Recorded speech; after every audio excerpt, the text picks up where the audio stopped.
Welcome back, college softball fans. We're here to bring in the Big Ten, and then we did some mid-majors for you guys today.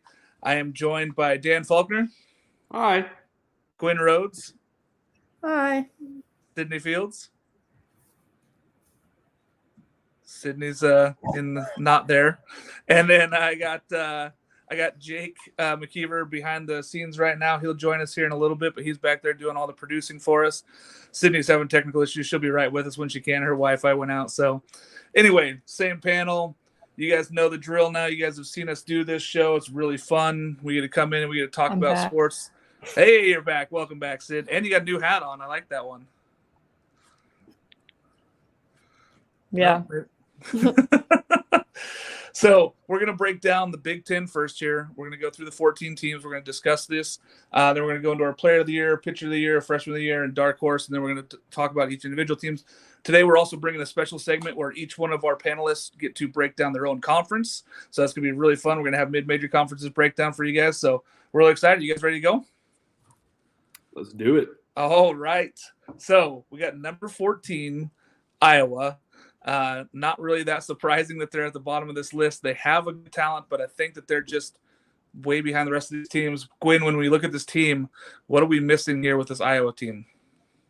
A lot of quality returners. They only return 4 players from last year who played in 75% of their games. And I don't know if you're Iowa and what we perceive to be dead last, not good statistics. And the 4 returners that they do bring back, none of them were batting over 300. So, yeah, it's a team that just did not hit the ball that well. They didn't play enough defense. They didn't really do any of the things to win games in this conference, especially. Dan, when you look at this team, how do they step up their game? What is their best chance of getting some wins here and maybe getting above the bottom of the barrel here? Well, first of all, there's not a lot that they can do. It was surprising kind of to see it. I mean, they had a pretty good 2021 season. They just completely fell off last year in 2022. I mean, if Brianna Vasquez or Denali Locker, step it up in the circle, you could see some success because that's where they need a lot of help as well. That's the problem. They don't have pitching or hitting right now. And, the lineup, there's just not a lot to get excited about. And yeah, they're in a lot of trouble. I'd say maybe, Kelsey Winters, who's a freshman, is probably going to get some time just because no one else is really that good. And I myself am not a fan of the Big Ten Conference in any diamond sports. And yeah, there's gonna be a few teams that I just don't like, and I was just one of them. I'm not high on them. Yeah, I feel bad, but I don't see this team getting 20 wins at all this season. I don't see them getting up in there. Delaney Locker, obviously their best player, pitcher and hitter, two-way player, best player by far. They have 10 freshmen that came in, and they only lose 3 seniors, though. So maybe this team is trying to build something for the future. We'll keep an eye on Iowa, but right now, number 14, Iowa, doesn't really surprise any of us. When we look at our number 13 team, Rutgers, that might be a surprise to people that we have them so far down below teams like Michigan State and Purdue. Gwen, when you look at this team, what does Rutgers bring to the table? Their fielding is like one of the best in the country. They were ranked 37th last season out of every Division I team. So if you're Rutgers, one big thing is you got to keep solid on defense. Yeah, they play a lot of defense. Kylie Sand, their shortstop, also super talented hitter, 398, 23 stolen bases last year. She brings in the ability to be great there. They have a pair of senior pitchers in Ashley Hitchcock and Jaden Vickers who anchor that staff, so they're bringing back a lot of experience. The offensive side, there's not much there, though. They just don't score runs. They have to win games, very close games. And so defense and pitching is going to be key for them. They bring in a couple of good freshmen, but the biggest one there is Ryan Orange. She's a great pitcher. I just don't see her getting a ton of innings with those other 2 seniors ahead of her this year. But for the future, this Rutgers team could be building something. But I think 13 is about where they're at. I don't think a lot of people would be mistaken to have them up any higher than maybe 10. Looking at this next team here, we got Michigan State. Now, I know that this Michigan State squad has had a lot of issues, and they've been building up this whole team. I had Sid was going to talk about this one, but she's still gone, so I'm going to bring this one down. Cameron Wincher, 331 hitter. Alexis Barroso, 315 hitter. And Jessica Mayberry, 5 home runs. That's about all they have returning on the offensive side. This Michigan State team does not have a lot of offense returning. They're bringing in junior Ashley Miller is going to be their starting pitcher. That's going to be their key to success if she can be more successful. She had a 14-17 record last year, but she was 1.81 ERA. So there's just something missing here. They just don't score enough runs to be successful in this league. And this league is not hugely on defense. It's more offensive in this league. So when you can't score off these pitchers and you're losing games when you're 1.18 at 1.81 ERA, with your 14-17 record, that doesn't match up for me. So they got to figure out a way to get some offense. Maybe they go to the small ball side of things. Maybe they try to steal some bases, but they really were not a high base stealing team last year. I expect Michigan State to do a little better. Still below average, bottom of the barrel team, especially in a conference that's not really known for anything except for the top tier softball teams. I look for more out of Michigan State, but not that much more this year. I will say I feel like they kind of started off the season right because they got a new coaching staff, and Nadia Taylor, I believe, is an assistant coach. So, I mean, what better person to have on your coaching staff? One of the best hitters professionally. Yeah, and they're doing the right things to try to be competitive in this. I think it's just been a couple of years of recruiting. I think they're still down the list of where they can get to where they need to be. Looking at our number 11 team, we've got Purdue. Dan, I'm gonna let you take this one here. What did we get from this Purdue team? What are they missing? Yeah, I was at the end of last year. Purdue looked like they had a lot to be excited about. You have first team all conference shortstop Rachel Becker, and then she transfers to Oklahoma State. And you don't have any other all-conference players coming into this year. You do have two-way player Alex Echezarreta. I hope I nailed that. We love pitchers who rake here at College Softball Central. She's going to have an impact this season, and she's best bat coming back. Not a whole lot else really is returning. The freshman class does have potential. I expect Olivia Caney to be pitching right away, and will get good innings in the circle. Third baseman Rita Nelson probably have a starting job. My favorite, though, is freshman first baseman Bella Bacon, who immediately starts the season on All-American name team, right? Just a phenomenal name, Bella Bacon. Like we're rooting for you, and we love that. We love great names in the United States of sports. So, yeah, we're happy about Purdue and their freshman class. Yeah, this freshman class was really interesting because they got some highly rated players. Jordan Ramos is a utility. They don't know where she's going to play defensively right now, but she's going to play because she can hit. They're going to put her in there because she rakes. And then catcher Summer Scarmato, she's a talent. Like, she's very good behind the dish. So we're just going to have to see where this team goes. I think a lot of it, like you said, rests on Alex Echezarreta. I think that she's going to have to be very successful for this team to go anywhere. She hit 336 last year with 7 home runs, and then it was a 3.72 ERA. Going to have to bring that ERA down and probably hit more home runs, but I like where this Purdue team is heading. We do have them here at 11. Moving to our number 10 team, Gwen, I'm going to let you start there. We got Indiana. There's a lot of talent on this team, but they seem to underperform every year. What are they going to do to be better than what they are? Yeah, I think one of their big pieces that they're going to miss this year is Grayson Radcliffe at third base, and that's probably the biggest question mark they have for their team on third base. So kind of locking it down on defense in that area, but they do return 8 players from last year's team that were really good, and their best player without a doubt was Cora Bassett, and I think she's going to be a big key this year as well for the Indiana Hoosiers to get back into the Big Ten race. Yeah, Cora was terrific, 400 hitter, 13 home runs. They also have Brooke Benson, who silently kind of went 341 with 7 home runs. Really good. Brianna Copeland had a lot of home runs, not a great average, but she's also a pitcher, so I think she's going to get more time in the circle this year.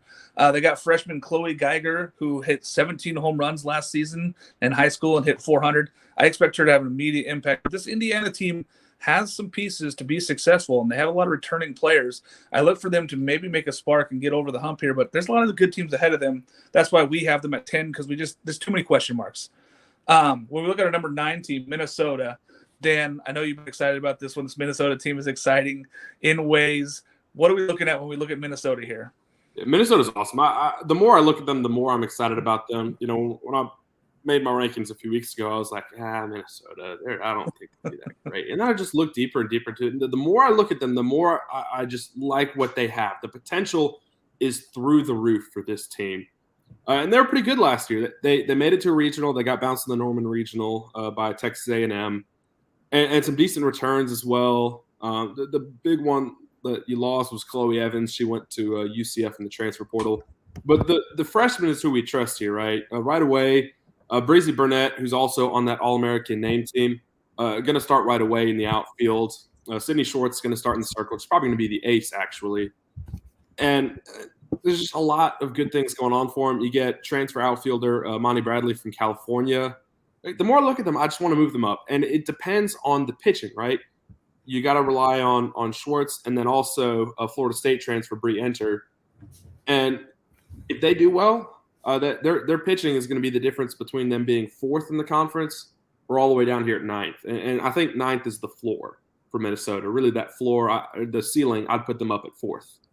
Yeah, I think it comes down to the freshmen. I think you're right. I got Breezy Burnett and Sydney Schwartz on my list here. I also threw in Addison Leshber, who's kind of a lesser known, but a lot of pop there. They just, again, don't know where we're going to play her yet at that collegiate level. I would imagine she's probably going to play one of the corner infield positions there. They're going to give her a chance. If not, she'll be a corner outfielder, but she can hit. So seeing this team, a lot of younger players coming in. They got a lot of talent returning. I think that Minnesota could be okay. We'll talk about more about them later. I know Gwen wants to get into that one, so we'll talk about them more later. We're going to go to our number 8 team here in Wisconsin. Sydney, I'm going to let you take Wisconsin first since you haven't even got to talk today. Tell about this Wisconsin team. I'm back. Wisconsin, they had a pretty good season last year. They made it to the Gainesville Regional, ended up losing in the final to Florida. They picked up a grad transfer in Katie Keller from Northern Illinois, and she was a 3-time first team All-MAC. She led the country in doubles in 2019, and she had a .425 batting average for NIU. So she's going to be a big pickup for the Badgers, and she hit some dingers in the fall. And they're returning their best hitter in Kayla Conwent. She went .355 last season and led the team by far with 10 home runs. And some other really good hitters, returning their starting catcher. They have pretty good hitters, not a lot of power hitters, but they get on base and score runs. I think they have a tougher schedule this season, seeing Texas, Oregon, Ole Miss, and Alabama before even getting into conference play. So that'll be tough for them, and their pitching just really has to get better. They're returning Maddie Schwartz, who threw a majority of the pitches last year, and she pitched 213 innings while everyone else had under 65. So pretty much all the weight was kind of on her. And she ended up with a 2.5 ERA, which isn't bad, but she definitely needs some more help out there if they want to do well in the conference this year. Yeah, I don't know who's going to step up and be that number 2 pitcher for them yet. They haven't really decided where they're going to go with that. Gwen, when you look at this team, is there anything else we see coming in? I know that there's a couple freshmen that are really talented. Where are we looking at elsewhere with this Wisconsin team? Yeah, I think Sydney kind of hit on everything I was kind of talking about. They really need help outside of Maddie Schwartz and Kayla Conwent on offense. You know, Conwent was second in the Big Ten in on-base percentage and second in walks. So just having power and people to get on base outside of her is what is really Wisconsin needs to help. Yeah, I think I'm hoping to see a bigger role from Fiona Girardeau this year. I think that she hit great last year. She just didn't have a lot of pop, but I expect her to get on base more, give more opportunities for Kayla to get RBIs. Also, they're bringing in freshman Ava Cusack, who is a very highly touted player. I expect to see her playing somewhere in the infield, maybe second base. They're going to figure out where they're going to put her in there, though, but that gives them more offense, which is what Wisconsin need. I love that they're playing such a tough schedule early, because that's going to get them ready for Big Ten ball and give them a chance here and build their RPI up when you're playing such good teams before in your preseason. I love what they're doing. I think that this team has a high ceiling, but I'm going to keep them here at number 8 where we got them. I had them a little higher, but I like this where they're heading. Number 7, Maryland. Gwen, I'm going to let you start with this team. This is a Maryland team that's kind of weird and plays a lot of small ball. What are we looking from this Maryland team? Yeah, I think Maryland kind of surprised a lot of people last year, and that's why they're a little bit higher in our rankings this season, but they do lose their best batter in Taylor Okada. She was batting .329 last season and definitely by far their best pitcher. I do have one returner, I believe, in Cressley, who was 40 for 49 in stolen bases. So they're, stealing bases and having her on base is definitely going to help them. And Weich was 4th in ERA, so she's definitely their best pitcher coming back, which is good. 4th in the Big Ten, 6th in opponent batting average, 10th in strikeouts, and 10th in wins. Yeah, she's returning. That's huge for them. 14-7 last year, 1.95 ERA. She's going to have to be great for this team to get anywhere near the title. But when we look at this team, Dan, I know that you're excited about Maryland. What are we missing here? What can we do to build on this and maybe get to the top? Well, Courtney Weich is a phenomenal pitcher, and she's absolutely snubbed for not being a all-conference pitcher last year, right? She didn't make any of the all-conference teams, and she deserved it, right?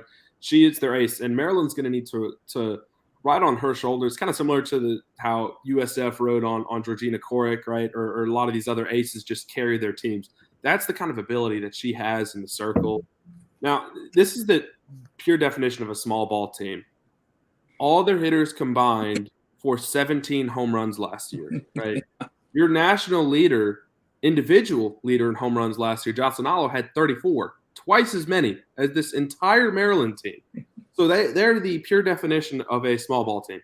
In fact, there were 39 players who had more home runs than Maryland did as a team last year. So if I haven't gotten that point across, they don't hit home runs, right? But that wasn't so much a problem, right? And they didn't make the tournament last year. That could have had part of it. They still have a little bit of work to do, and I think they do have a chance at making the NCAA tournament here at the end of the season, especially if they have good production out of the circle. Yeah, I think that's where it's going to come from. It's going to come from Courtney Weish. It's going to roll on her shoulders. I like what I see from outfielder Megan McCamey. She was 30 for 30 in stolen bases last year. That's what this team does. They steal bases. They get on base, and then they make you work to get outs. I love where they're going. They also have freshman Sydney Lewis coming in from Texas. Huge pop. Maybe she doubles their home runs. Who knows what's happening this year? Maybe she gives them double digits and helps this team go out.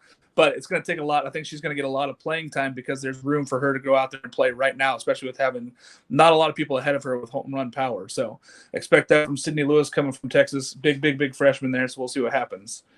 Number 6, Gwen, I'm going to let you start with this one here on the Penn State Nittany Lions. This is a strange team because they have a lot of talent, but they have been underperforming for years. Where are they going to go? Yeah, I think if you're Penn State, you definitely look at Bailey Parshall in the circle. She's a 5th year this year, and she by far led them in every category possible for pitching. She was by far their ace with 212.1 innings pitched. But a really big factor that they lose is Allie Kurland. She transferred to Georgia this season. She wasn't their leading hitter, but she definitely led them in home runs. They are lucky that they get Cassie Lindmark back, their starting catcher, who was batting 400 last season. Yeah, Cassie had 400 hitter, 7 home runs, works well with the pitching staff. Her and Bailey didn't pitch that many games. I think that she's going to get more games. I even have in my notes here, lean on Bailey Parshall if you want to win the conference, because that's what they're going to have to do. She was very good last year, 22-9, 1.68 ERA. She just, in games she didn't pitch, this team was bad. That's what it comes down to. They just could not play defense behind anybody else. Lexi Black also returning 250 with 9 home runs. Expect her to get that average up. Freshman pitcher Paige Maynard's coming in. Might be the help that Bailey needs, though, to have that secondary pitcher to take some innings off of her arm. Expect her to get some innings in the circle and possibly relieve Bailey a little bit more and maybe have Bailey Parshall pitch in those bigger games instead of having to throw every weekend and then having her get tired in those weekend series. So I expect this Penn State team to be better this year. I look forward to seeing this Nittany Lion team. Number 5, we got Illinois. Sydney, tell us about Illinois. Well, Illinois went 15-7 in the conference last year. They kind of lost it at the end of the season, losing 5 straight. But they did pretty well in the fall. They went 8-0. They finished 3rd in the Big Ten last year. They brought in a transfer from New Mexico State, Yazzie Avila. She's a utility player and hit 404 before an injury ended her season last year. So I expect her to be able to go in there and help out immediately. They're returning Lauren Wiles in the circle. She was Big Ten All-Freshman, 2.72 ERA. She was the best of the freshmen in the conference last year. And they're returning Sydney Sickles, which is huge for them. She threw 2.13 ERA, 1.61 in the conference, and she was one of the best pitchers in the conference. And then they're returning all their hitters who hit above 300 last season. So they're really returning a lot of experience this year, and I feel like they'll be able to maybe get in 3rd again or do a little bit better. I don't know, but they seem to have pretty good batters coming back and good pitching. So they have everything there to be a good team this year. Yeah, this team could surprise some people. Like you said, a lot of hitters. Avery Steiner, 392. Kelly Rayono, 320. Delaney Rummel, 10 home runs. Like, there's a lot of offense returning for this team. It is going to come down to whether that pitching can be successful in league play. They kind of fell apart late last year. Yeah. Freshman coming in, Juliana Hooker. Great pitcher, great arm. Don't know how much she's going to get time out there because they have so many good pitchers ahead of her. But look for Sydney Mallett, all-conference from Liberty, Missouri. big powerhouse in softball. People don't realize they're in Missouri. Liberty, Missouri is a very good player there. So look for Sydney Mount to be very good all conference, all years she was down there. So Illinois, we got them at 5. Now we're moving to our next team. Number 4, Ohio State. Dan, what is this Ohio State team about? Oh, we're getting to that point now. These teams that are consistently making the NCAA tournament. And, Ohio State had a good season last year. They made it to a regional. They, made it to the Knoxville regional, knocked out by none other than Mark's Oregon State Beavers. So we know he's happy about that. One OSU taking out another OSU. They had some pretty decent hitting. Your best hitter was Sam. I'm totally going to botch this name as well. Hackenbrock. Maybe. That's what I have. Okay, good. Not the only one. She had 16 home runs a year ago. Right?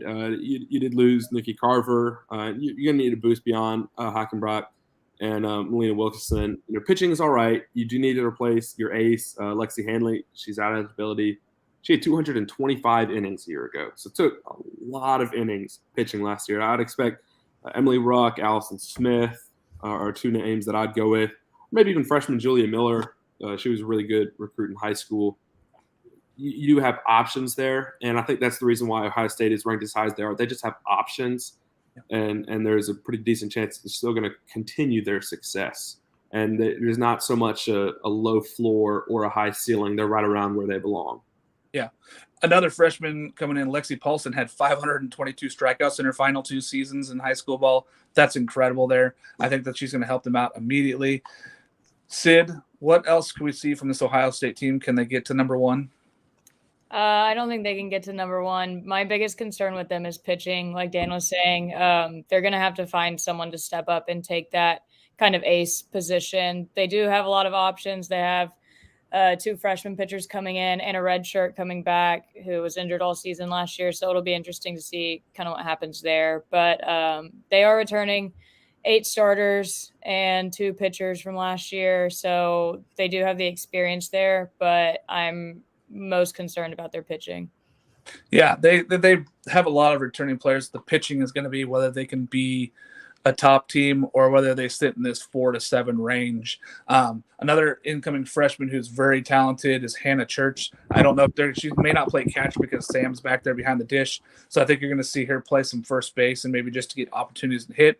But they're very excited about what they have in Hannah Church coming in there. So look for this Ohio State team to try to figure out pitching early in its season. And if they can get that figured out, they're very good on the offensive side. So they could battle for a number 1 spot. Number 3, we have Nebraska. Gwen, I'm going to let you take this Nebraska team and run with it. What do we see? They have a pretty good amount of players coming back that hit over 300 last season. And I feel like if you watched Nebraska softball last season, Billy Andrews was definitely the star of the show. She led the team with 20 home runs and she didn't lead the team in batting average, but she was second in batting average. But she is, without a doubt, probably the best player on this Nebraska squad in the Big Ten alone. She was 5th in slugging, 4th in runs, 4th in RBI, 2nd in home run, and 3rd in walks. But one of the biggest question marks, if you're Nebraska, is who's going to replace star Olivia Farrell in the circle. She was the ace last season. You do return Courtney Wallace, who is a little bit of a 2-way player, and you bring in Sarah Harness from Southern Illinois Carbondale, who was, I believe, their ace. So. Yeah, that's pitching is going to be their thing because they have Billy Andrews, Maya Felder, Sydney Gray, Eva Breadwell. All these are 300 hitters that are returning. They have the offense to be successful. They can hit the ball out of the park. They have the run. They move well. They play good defense. Pitching is key. Courtney Wallace and then the transfer coming in. But then you're also looking at freshman pitcher Kendall Mangle. Very good, high talented arm. Don't know how much time she's going to get, but if she can get the innings early in the season and be ready for league play, this team, Nebraska, could be really good. So I'm excited to see what they do. I think that they're pitching off, though. Again, I think that's the problem with a lot of these Big Ten teams is we're missing pitching. So I believe that, in my opinion, I'm leaning more towards the experienced pitchers to be very good in this league and help build these teams up that are down there further. But we'll see what happens here. We'll go for, like I said, Bailey Partial out of Penn State, I think, helps them so much because she's just so talented and been there forever. So, but speaking of Nebraska, number 3, let's go to number 2. We got Michigan here. This Michigan team is talented. Talented all over the place. Dan, what are we seeing with this Michigan team? I like Michigan. I see them similar to Ohio State, right? There's just they have depth. they've built up a lot of talent, and even when they've lost talent, right? So you had a good season last year, made it to the tournament, and you get Lexi Blair back in that outfield. You do lose Christina Burkhart and Hannah Carson, who transferred to LSU. That's going to be a bit tough to build back from, but they're capable of it. They do have a lot of good freshmen coming in. One fun fact, similar to Maryland, Michigan doesn't hit a whole lot of home runs. They only had 34 as a team. Still was an individual who had just as many in last season. So, you could see some of these freshmen that come in that could hit the ball pretty well and hit it pretty deep and get them above 34 home runs. Pitching is what needs the most help. You lost over 300 innings of production a year ago. I expect Lauren Dukowski to be the ace. And I think availability would put freshman Maddie Erickson as a top pitcher rather than a hitter. And, there's not a whole lot of depth on the pitching right there. There's not a lot of experience there right now. And that's what they need to build up on, right? Because when you lose that much production, there's a lot to look for. But this Michigan team is capable of doing that. They have a lot of talent. They have a good bit of history there. And if anyone can do it, it'd be them. Yeah, Maddie Erickson, an Oregon player, state of Oregon, 2-time All-Stater, great pitcher, great hitter also, but I think you're right. I think they're going to use her more in the circle this year. They also transfer in Hannah George, who had a lot of innings pitched last year, 147 innings pitched last year, so that she could come right over and eat up some of those innings. Even if she can go eat 70 to 80 of those innings, that helps get them prepared, gives Maddie Erickson a chance to get into the circle and being ready to be in this Big Ten league, which is tough. As you said, freshmen got to step up and maybe have the home runs. Lillian Valamont, 563, averaged 14 home runs last season. She's a super talented catcher. I don't know if she's going to play catcher here at Michigan, but she's going to get some innings because she can hit. So that's what they need. Somebody with a big pop. That's what they keep trying to bring in. All right. Obviously, our number one team is left. We have Northwestern. Gwen, tell us about this Northwestern squad and why do we have them at 1? Yeah, they're at number 1, rightfully so, because they're practically a carbon copy of last year's team. They only lose Rachel Lewis, who was one of the best players on the team, and led in 23 home runs. But you return the Fab Five of Maeve Nelson, Skylar Shellmeyer, Danielle Williams in the circle, Nikki Cochran, and Gold Glove catcher Jordan Rudd, who was their leading statistical batter last season. Yeah, she raked, and she was a great catcher. So, when you look at this team, they have all the pieces moving forward. Sydney, what are we missing from this team? Where can they improve? Where does this team get better? I mean, they literally have everyone back except Rachel Lewis. So, yeah, it will be hard for them to go down any. They have a really tough schedule. 15 of their non-con games are against NCAA tournament opponents, and they were the outright Big Ten champions last year. They also have a grad transfer coming in, Cami Henry. She's a pitcher. She held a 1.71 ERA at DePaul, and she'll kind of be there to back up Danielle Williams, who took a lot of the load last season, and having her there just for, backup and more everything, it'll help them a lot. And I think the sky's the limit for this team in this conference. Yeah, almost 200 innings for Danielle Williams last year. That's just too many innings. But we'll see what happens having the backup works. I know that filling out Lewis's home runs and all the offense that she provided. Bridget Donahue is coming in. Big pop, plays a lot of infield positions. I think that she's going to start in right there as a freshman and get a chance to play. I don't know if she's going to play every day, but she's going to get a chance to play. She's got some pop, so maybe she can fill in some of those statistical categories. But this team is just too good top to bottom. I think the distance between Northwestern and the rest of the teams in this conference is massive. I think that they're so much better than the rest of this conference. I think it's going to be very hard-pressed for anybody to challenge Northwestern this year. But we'll see. That's why they play it. It's not played on paper. It's played out on the field on the diamond, so we're excited to see this season.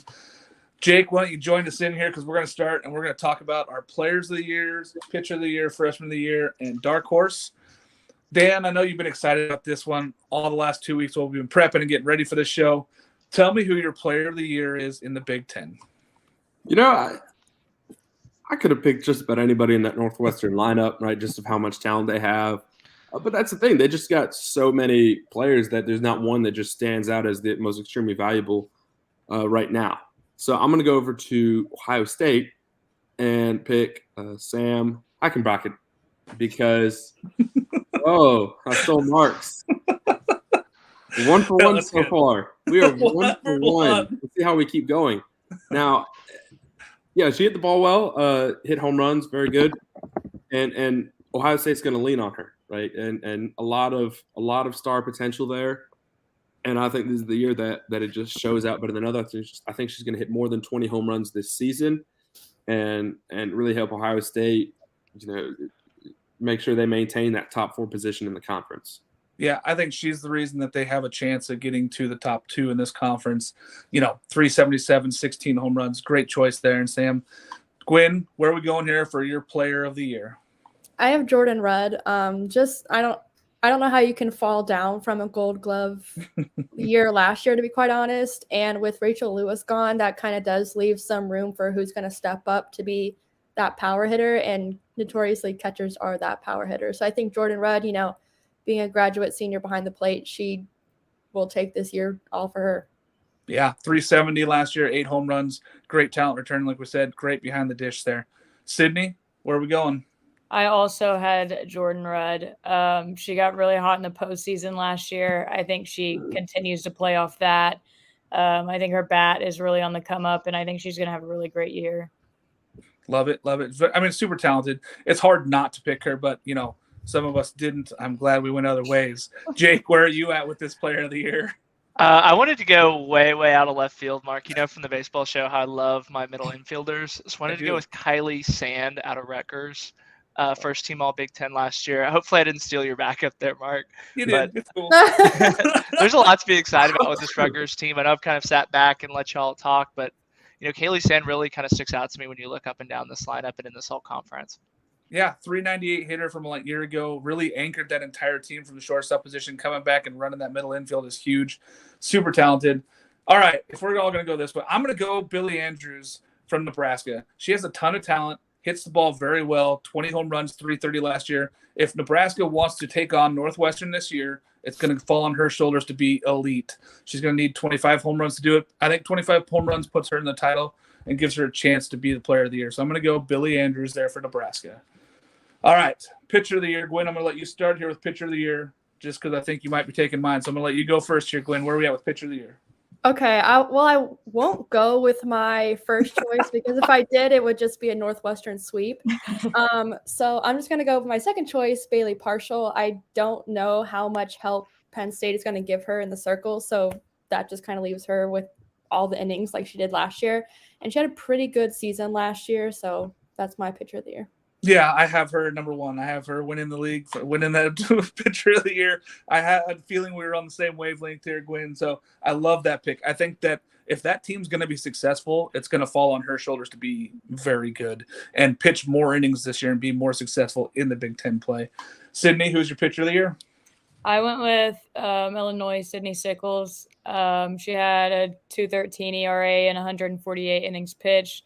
She had 6 solo shutouts, held batters to a .197 average. She's thrown 2 no-hitters in her career there, and I think she's underrated in the conference, and I think she'll have a really good final year of softball. I love it. She's got to be good for Illinois to be good, but they have a lot of pitchers on that staff. It'll be interesting to see how many innings she gets in Big Ten play, but I like that pick. Jake?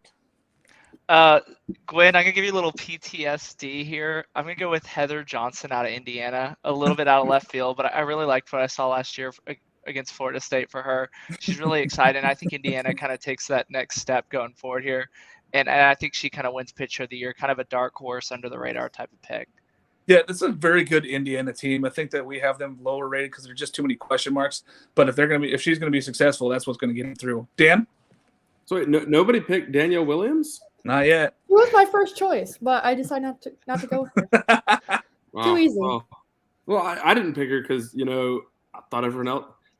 We all think too much alike. Now, I really do have a lot of belief in Courtney Weiss in Maryland. Stud pitcher. And like I said, she should have been an all-conference selection a year ago. And her team is doing just all right. With her help in the circle, Maryland can jump from 7th, where we have them right now, to a top 4 team in the conference. And so I'm gonna go with co-pitchers of the year because someone has to include Danielle Williams in there. So I'm gonna do that. So I'll have co-pitchers of the year. I like it. I mean, really, when we look at this whole conference, Danielle Williams is the number one pitcher. She is what it is to be the Big Ten Pitcher of the Year. I love where we're going with this, though. I just believe that we're going to see somebody else win this award this year. I think that it's going to be tough. So I'm going to go Wisconsin's Maddie Schwartz.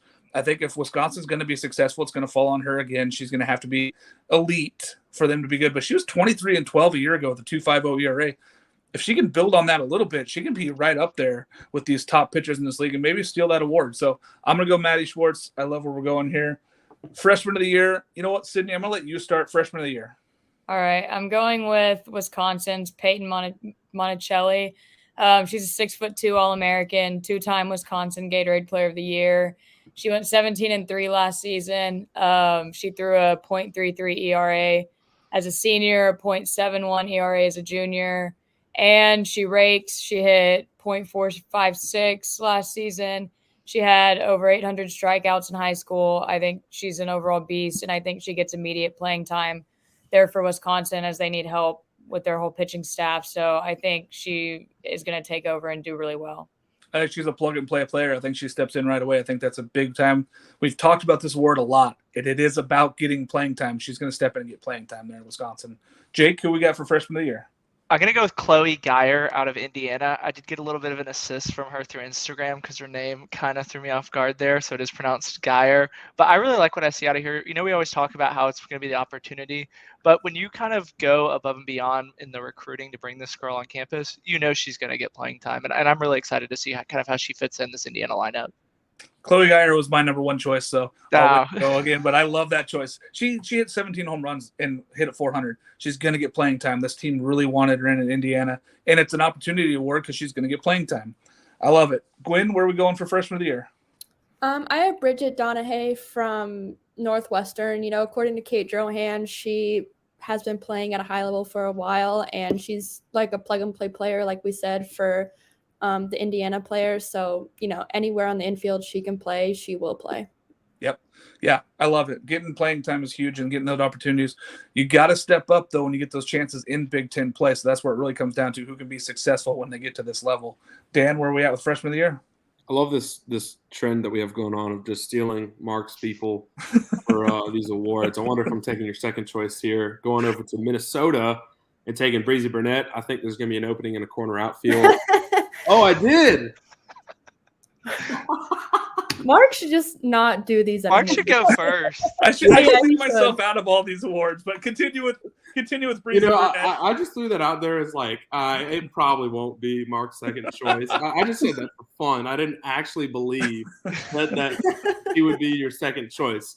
I'm still going to ride with it. I think that corner outfield spot will be available, right? Imani Bradley's probably going to take center field. And so there will be a corner outfield spot available.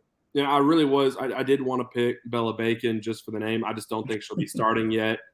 And so I'm going to ride with Breezy Burnett. I love it. There's a lot of talent coming into this conference this year. I'm excited for all these freshmen. I'm going to go down to another choice here I had. Hannah Church coming into Ohio State is going to get immediate playing time, whether they play her a catcher and giving Sam a break, or she plays first base, or she plays as the extra hitter.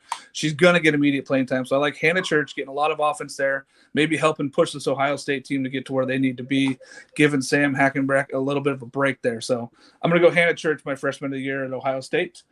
Dark horse, Jake, I'm going to let you start with your dark horse pick. These should be teams that are not in the top four. So Illinois or worse in our rankings is my opinion on this, but really anybody below Northwestern. So I'll let you go. Daniel kind of harped on it earlier, and I'm sure I'm probably stealing his, but I'm going to go with Minnesota. I think that there's a lot to like about this team. Hopefully I didn't steal that one from you, Daniel. You didn't They're steal really it. It's a exciting great team. pick. There's no stealing great pick. They're going to play a long road trip down south. They really don't play a lot of home games early on, so we'll kind of see how this team gauges and see if they kind of gel together. But maybe it's just the maroon, Daniel, that's jumping out to us there. Everybody looks good in maroon. My question with that Minnesota Absolutely. team is pitching. Can Sydney Schwartz step in and be elite and be a good freshman for the team? So that's where I think they really need to lean. Dan, where are you going with your dark horse? To answer that question, yes, Sydney Schwartz will be able to pitch. Yeah. They're a fantastic team. They have such a high ceiling, and like we were talking about earlier, their floor is where we have them right now, is at 9. But that ceiling, just the potential that they have, is what could carry them up. Now obviously, this could blow up in our faces, and sure enough, the freshman talent, they're talented, they're just not experienced enough, and they don't play well enough in conference that, yeah, they do fall down to number 9. They'll bounce back big time in 2024 from that. But like I'm with Jake, right? Great minds think alike. There is no stealing a great idea. Great ideas are fantastic, and Jake and I are thinking alike here. We had great choices, and Minnesota is a good team. I think they definitely have a legitimate chance to bump themselves up into the top 4 this season. See, great minds. That's why I let you guys always pick all these things first. But I get to go last, and I get to come in and get all the theories in behind everything. I love it. Minnesota's a very good team. Sydney, going down to you. Are you going Minnesota, or are you going elsewhere? I'm going elsewhere. I'm going back to Illinois. I just think they do really well this year. Like we talked about earlier, they have all their hitters back who hit above 300. They have really good freshmen coming in. And Elena Miller, she hit 4.58 her senior year. Sydney Mallett, she had home runs in the fall for them. And I just think they overall do really well. Yeah, Sydney Mallett's a stud. She was on my list. I think that she helps that team immediately. I think this Illinois team is better than what we're giving them credit for. They're not a title contender in my opinion, but this is dark horse, so we're going outside the box. And I love where you're at there. Quinn? My dark horse, whatever, if you want to call it that, is Nebraska. I just think they were too good last season for them to stop at what they were last season. And just returning the key players like Billy Andrews and Maya Felder are too important, and they're just going to do really well. Yeah, Billy Andrews is my player of the year. I believe that team can be the number 1 team. It's going to be tough. Northwestern's very good, and it's very tough team to get by. But I like that pick in Nebraska. I'm going to go with Penn State because I think if they do it, it's going to be based on pitching. So Bailey Partial, 1.68 ERA, 22-9 last season. Paige Maynard coming in and giving her relief as the freshman. I expect this team to be better. I want to see Penn State be good. I wanted to see this conference be competitive because when it's competitive, it's a lot more fun and it's exciting and everybody gets into it and a lot more teams make the tournament. So I want to see this conference be more competitive. I like where we're at here with all these picks. I'm excited to see what we see here in the Big Ten. Jake, we're going to do the new segment here. I'm going to let you start. We're all picked a conference where we got to talk about a mid-major teams. So Jake's going to take Conference USA. He's going to talk for a few minutes here and let us know what to expect from this Conference USA. Jake? I am really, really excited about the Conference USA going forward. Just want to get that out there. They were a wide open conference. I think that they had about 5 or 6 teams within 2 games. And the North Texas, I wouldn't say they come out of nowhere because they were a game back, but they really took over that conference and really kind of gave I think it was Oklahoma State where they went a run for their money. I really, really like what we're going to see from North Texas coming back. They get Skylar Savage back in the circle, and I really like them going forward. And I think they're going to be the favorite. But you can't count out Western Kentucky, Marshall, FAU, LT. They were all kind of around the same record. And again, as a lot of these Big Ten teams kind of struggle to play at home, I think a lot of these teams, since they're Southern teams, they're going to enjoy that nice weather and they're going to kind of push. And then once their conference play comes is when they kind of turn it off. So wanted to kind of give a little highlight here. Best player, we got Bailey Vanny out of Charlotte. Best pitcher, like I said, Skylar Savage. I think the favorite has got to be North Texas. And then your dark horse is going to be Charlotte. I love it. I love it. Conference USA is competitive. It's back. They're going to be in there. Gwen, you got Big South. Let us know about this Big South. So Big South, I feel like it's never kind of in the conversation ever. It's usually a 1 bid conference and not really much more than that. They get their automatic bid in, and that's kind of all it is for the Big South. But it's the way I see it is a top-heavy conference with USC Upstate, Campbell, and Longwood. Campbell was the automatic bid last season. They went to the Knoxville Regional and lost to, I believe, Ohio State. But it is a really good conference, and I think USC Upstate is the team to beat this season. They return the player of the year in Peyton Darnell, who was hitting .329 with 62 RBI, 53 hits, and a team-leading 15 home runs. They also returned their other top 2 batters in Summer Johnson and Tiffany Dominique. And they had the coach of the year, which is not a bad thing. Campbell, they do have a new head coach, and Trina Prada from Iowa. She does have that Power 5 experience, which is good. And it's just kind of how they build off the automatic bid from last season. And then Longwood, they had the pitcher of the year and the freshman of the year, pitcher Cindy Backstrom and Jaden Pone for the freshman of the year. Love it. I love it. I love it. Big South, fun, exciting conference. Probably one bid, not going to get two bids more than likely, but it's always fun when that one bid comes from a very competitive league. So, Dan, ASUN, tell us about it. Well, Sydney, you gave me a great idea earlier. You're talking about your conference, and I'm going to steal a little bit of your fire. The Atlantic Sun, more like the Atlantic Fun. They are awesome, actually, and they're headlined by your big heavy hitter in Liberty, 23-1 in conference last year. And I think I went back and looked at our, long time ago, go way back, our regional picks for the beginning of the regionals last year. Majority of us had picked Liberty to win the Durham Regional. I think one person picked Duke to win that regional, the team that ended up winning the regional, right? It was between Liberty and Georgia. Well, game one, Emily Kirby was a stud, right? And they beat Georgia. And then Liberty lose the next two. They're done. Their season's over. They're still really good. You get most of the awards this season. You get Player of the Year Caroline Hudson, who's also the Defender of the Year in the conference. They're going to need a bit of production, though, because there are some other teams in the conference that are looking really good as well. Central Arkansas is good. They made it to the NISC. They beat Kansas and Virginia in there. And you have really good pitchers that are coming back. You have 300 innings of production coming back for Central Arkansas. Their pitching is absolutely phenomenal. And their outfield, led by Tremor Harris and Jenna Wilderman, they combined for 67 stolen bases last year. So they run all over the base paths. So look out for Central Arkansas, their dark horse. My other dark horse would be Jacksonville State. They're really good pitching. They had freshman of the year in Kat Carter, but also Sarah Curry is another really good sophomore pitcher. Their two best pitchers are sophomores this year. So it can't be understated that they're able to have two really good seasons a year ago, and they managed to retain that, right? Because now in today's day and age, you might expect, they're going to go transfer to big name school. Now they're staying at Jacksonville State. So really it's going to come down between Liberty, who's the reigning champs, but they're not going to be as good as they were a year ago, Central Arkansas and Jacksonville State. And now, you add two more teams in Austin Peay and Queens.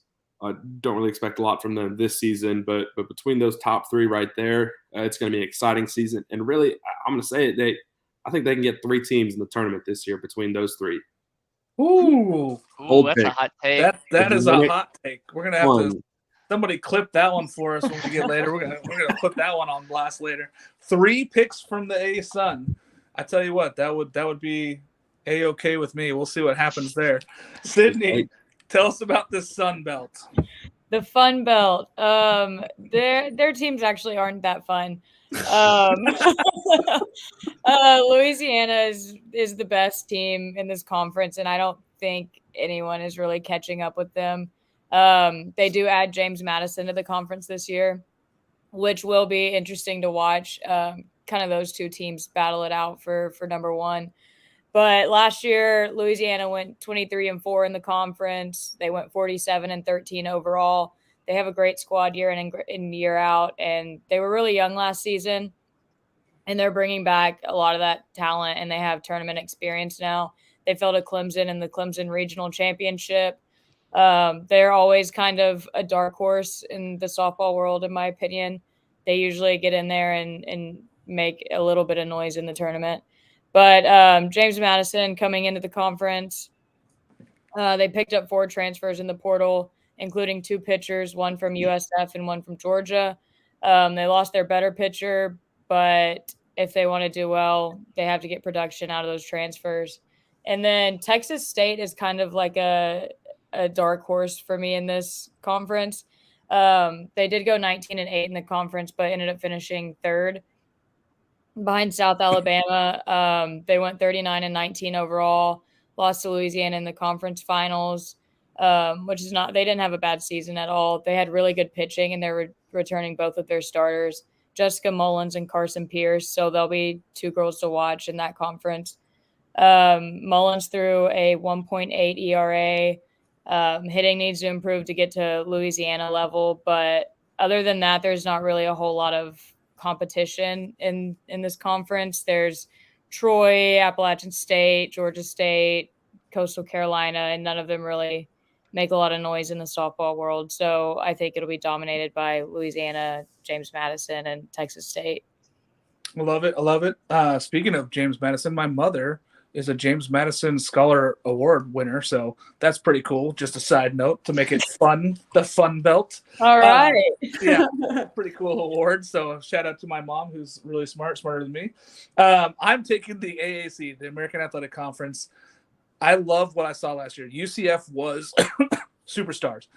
Jada Cody, 361, 15 home runs, great player. Shannon Doherty coming back, 308, 7 home runs. The problem is that they lose Mancha and Woodall, and their 2-star pitchers in the circle. Freshman pitchers Caitlin Cochran and Macy Miles are coming in. Too many question marks for them. I don't see them winning a title, but I like to mention USCF. Another team I'm mentioning that I don't think is going to win is USF, South Florida. Josie Foreman and Megan Sheehan are going to have to be great and carry the load of all the lineup losses and Alexis Johns from last year. Transfer pitcher coming in, I think she might win pitcher of the year. Gabrielle Nori from Lehigh was the Patriot League MVP last year. Very impressive during the tournament. She crushed it. She carried that team to Lehigh to go into where they need to be to the tournament. I don't think there's enough offense for this Bulls team to be good, so I'm going to leave USF off. Third pick, who I'm going with, and I love this team, Wichita State. I think that they are going to shock the world. Addison Barnard, 33 home runs, 391, 84 RBIs last season. You heard that right, 33 home runs, so more than most of the Big Ten teams. Sydney McKinney, 522, 13 home runs. Lauren Mills, 303, 16 home runs. Zoe Jones, 324, 15 home runs. Jessica Garcia, 326, 5 home runs. Lauren Lucas, 387, 10 home runs. They all come back. This whole team returns all of those players. 121 home runs last season coming back in that lineup. I think it's going to be tough for Wichita State to not win this. Allison Cooper was a freshman last year. She's the most effective pitcher. She's going to have to be much better for them to be successful. But with that much offense in the lineup, I don't see any way that they lose. They're adding freshman pitcher Alex Aguilar, who had 500 strikeouts in her high school days. I like them to win the title. I'm taking the Wichita State Shockers to win the AAC this year with that much offense. All right, let's get back to the Big Ten now. We had fun with all of our mid-majors. Sydney, tell me, can Nebraska challenge Northwestern for a Big Ten title? I think they can challenge them. I don't know if anyone's really taking that from Northwestern this year, at least. But they did win the Big Ten tournament last season, beating Michigan in the final. Earlier in the conference last season, they went 13-0. I think they just got hot a little too early, maybe, and they lost in the Stillwater Regional. But they are returning their best hitters: Maya Felder, Billy Andrews, 20 home runs last season. They're returning Courtney Wallace, who we talked about earlier, won the Golden Glove Award. They brought in a transfer from Southern Illinois and Sarah Harness. And my only concern for them really is pitching. I think they have really good hitters. And I think they have a chance to challenge Northwestern in the conference, but that's just a really big task to handle. Yeah, I think you're right. They looked like they got tired in the circle last year during regional, and I think that's what cost them. That was very tough. They got tired. I think that they're going to need more from other pitchers coming in this year, but I like Courtney Wallace. I think that she gives them a chance. Kendall Mangle coming in might be the answer there to help them eat up some innings, but I like this Nebraska team. I don't know if they can beat them in a title for the regular season, but I like where they're heading. Dan, Michigan, are they a wagon or just a team on the rise? What is this Michigan squad? You know, I just realized I didn't put anyone on wagon alert. That's not good. Before I forget, so the first team, like Anti-wagon. Minnesota is my wagon alert. Now, Michigan, they are a team to watch out for this season. There's too many questions, and you know, their ceiling right now is I don't think they compete for number one. I think they're still very talented. But really, when you look at it, I think Nebraska would have a better chance at competing for number one, or even a few other teams below them. But Michigan, I think their ceiling is at 2, but their floor is not that much lower. You still do have a few of those questions, losing so much production in the circle. I can't count on them, and losing Hannah Carson in the lineup. That's just, it's hard for me to say that they are a wagon. So in this case, no, they're not a wagon. They are going to be a very good team and still going to be a top 4 team in the conference, but they do not achieve wagon status. Fair. Transfer pitcher Hannah George coming in, freshman Maddie Erickson, pitcher from Oregon, and then Lillian Bellamont, another freshman. I agree. I don't know if they have enough to get to that wagon status, but we'll see. This team's got a lot of room left to grow, so we got lots of time. Jake, Ohio State, who do we hate? They want to make a new name for themselves. How do they get any recognition for anything they've done the last few seasons? Yeah, they do kind of seem to kind of parallel their football team where they get a lot of hate that I think is unwarranted. I mean, they have one of the best coaches, I think, in the whole Big Ten. And I think their season is going to kind of hang in the balance of Sam Hackenbracht. She is the best player on this team, back-to-back, second team All Big Ten.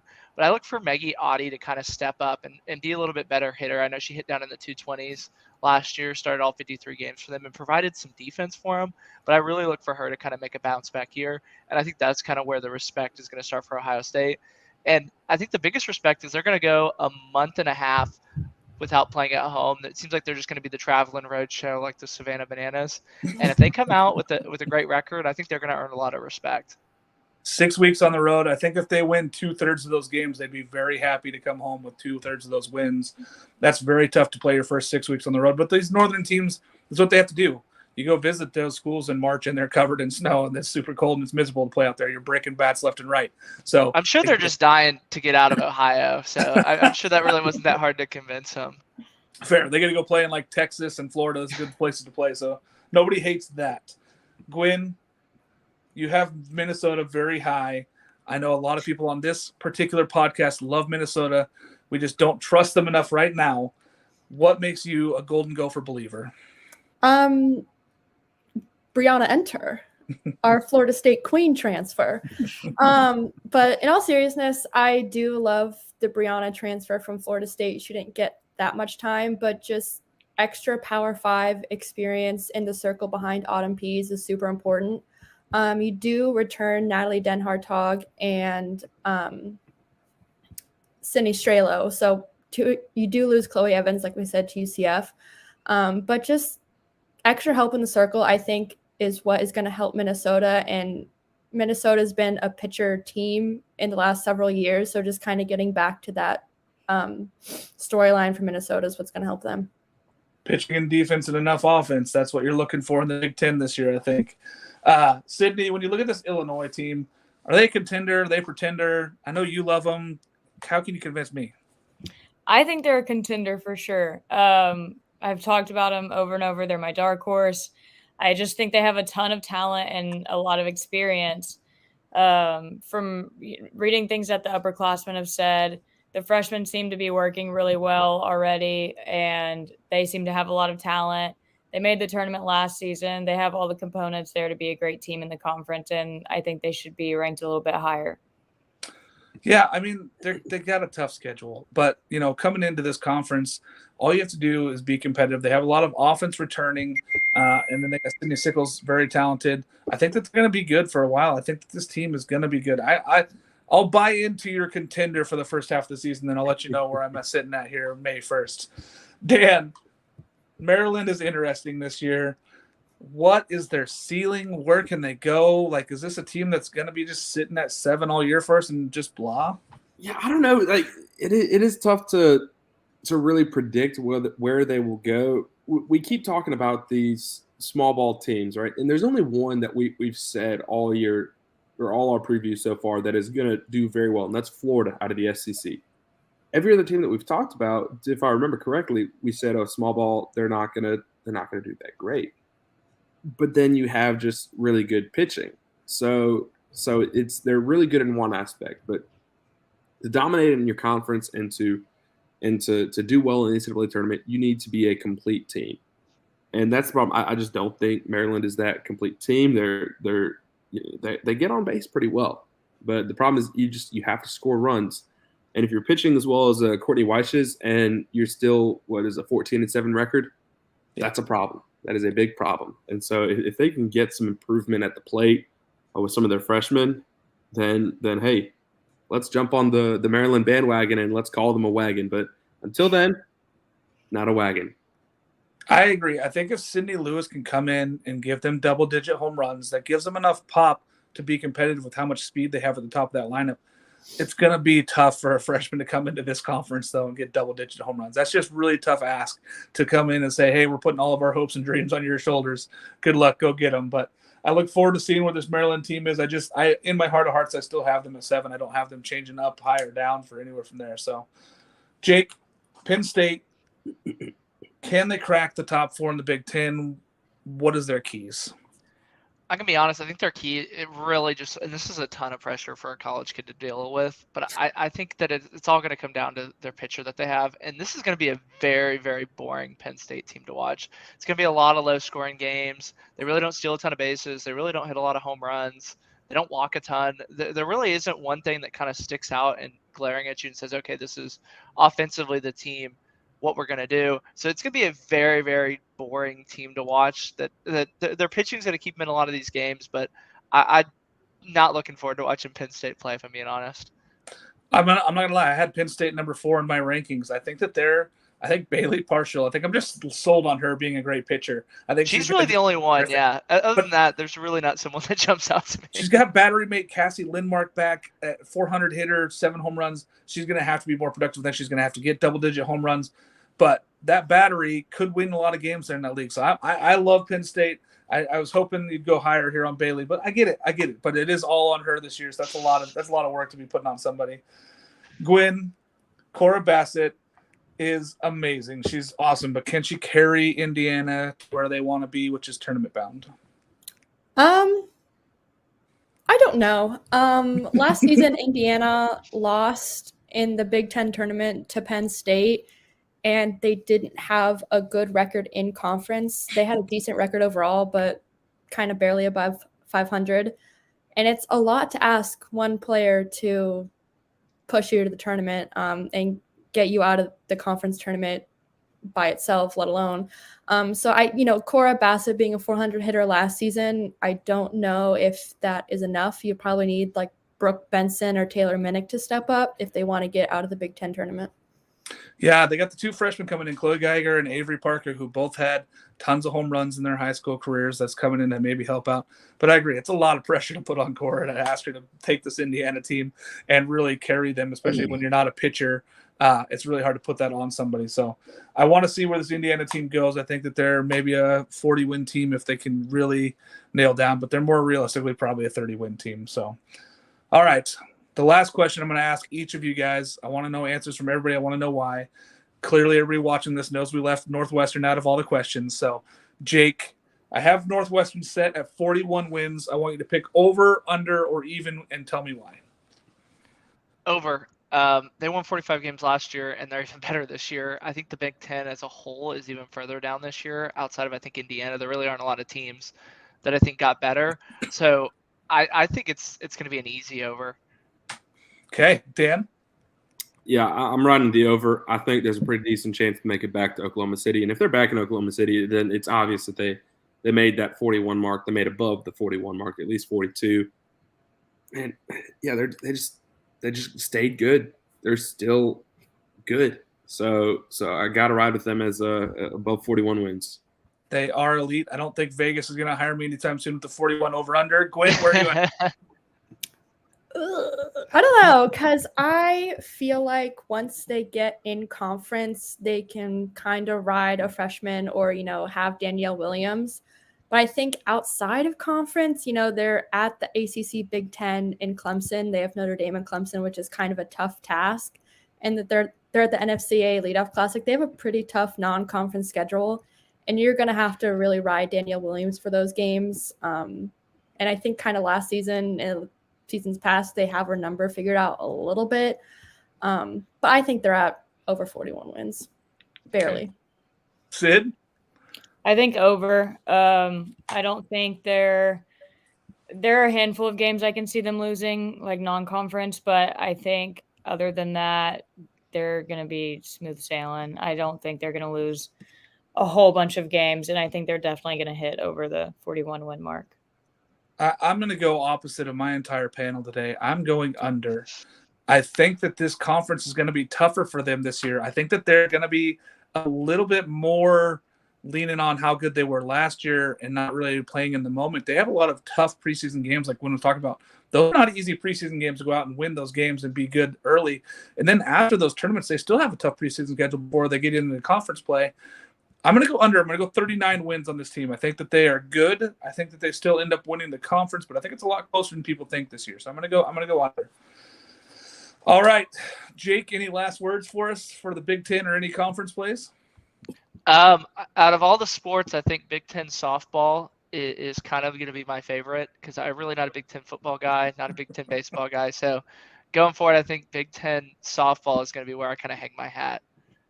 Gotcha. So you're hoping softball's the answer for Big Ten, Sydney? I think certain teams will be fun to watch. I'm excited to get on the Illinois bandwagon. And I'm excited to watch, Wisconsin, Nebraska, Northwestern, obviously. I think it'll be a fun season. Love it. Gwen? I'm excited to watch the Georgina Cork of the Big Ten, Bailey Partial. That's pretty much all I have to say. I love it. I am so high on Penn State, and I really want them to do well, so I love that pick there. Dan? I was reminded this Thanksgiving what great maroon and gold looked like together when Mississippi State won the Golden Egg Trophy from Ole Miss in a classic football game. And maroon and gold are great. And Minnesota, oh, wow. Looks great up there, too. Love me some Minnesota. And give me Jacksonville State or give me death because the A-Fun Conference is going to surprise a lot of people this year. Get ready, folks. Buckle up because 2023 is right around the corner. It's about 10 days away. And once we hit January, you know what that means. Softball season is coming. Right there. February 7th, I believe, is our official start date. I can't wait. We're less than 2 months out here, guys, and we're going to have it together. I believe we're going to try to put together our own top 25 rankings, and we're going to do a show for that also coming in before the season. I'd love to see that get a big boom for us and get a big ratings. Softball's fun. I don't care who you root for. It's going to be a blast. Big Ten is okay to watch. It's going to be fun. There's a lot of good teams this year. They're not 10 teams. There's 14. Please learn how to count. Beyond that, I'm okay. Big Ten, you're now the 14 teams. You're going to be 16 teams soon. I love it. I can't wait. Guys, thanks again. Jake, Sydney, Gwen, Dan. Appreciate you guys, and thanks for watching. Again, if you guys have any other questions, please feel free to send them out to us at any of our Twitter handles, anything like that. Go ahead and follow us at College Softball Central and give us a shout out. Thanks, guys.